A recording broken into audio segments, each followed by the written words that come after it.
ஜீ தமிழில் ஒளிபரப்பாகிற அண்ணாமலை குடும்பம் சீரியலில் இன்றைக்கி என்ன நடந்துச்சுன்னு ஷார்ட்டாக பார்த்துருவோமா. வருண் வெண்ணிலா கிட்ட போயிட்டு நாளைக்கு கோர்ட்டுக்கு வா டிவோர்ஸ்க்கு அப்ளை பண்ணுறதுக்குன்னு வந்து கூப்பிடுறாங்க. வெண்ணிலா வந்துட்டு முடியவே முடியாது அப்படின்னு வந்து சொல்லிடுறாங்க.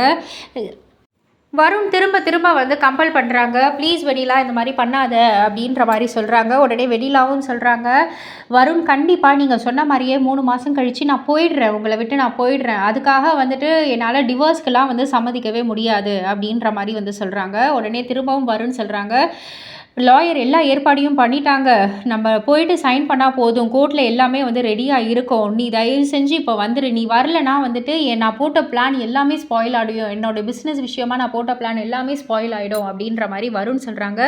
வெண்ணிலா வந்து ரொம்பவே பதற்றத்தோடு வந்து சொல்கிறாங்க, அண்ணாமலை அத்தைக்கு தெரிஞ்சால் என்ன ஆகுறது அப்படின்னு சொல்லிட்டு.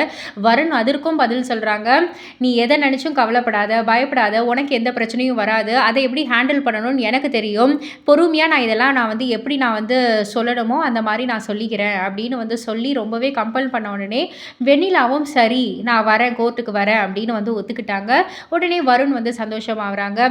ஸோ இந்த விஷயம்லாம் நம்ம அண்ணாமலைக்கு தெரிஞ்சால் என்ன ஆகும், நாளைக்கு கோர்ட்டில் என்ன நடக்கும் போல் பரபரப்பான திருப்பங்கள் எல்லாத்தையும் பார்க்குறதுக்கு ஜீ தமிழில் அண்ணாமலை குடும்பம் சீரியலை மறக்காமல் பாருங்கள். அண்ட் இது போல் சீரியல் அப்டேட்ஸை தெரிஞ்சுக்கிறதுக்கு நம்ம சேனலை சப்ஸ்கிரைப் பண்ணிடுங்க, லைக் பண்ணுங்கள், ஷேர் பண்ணுங்கள்.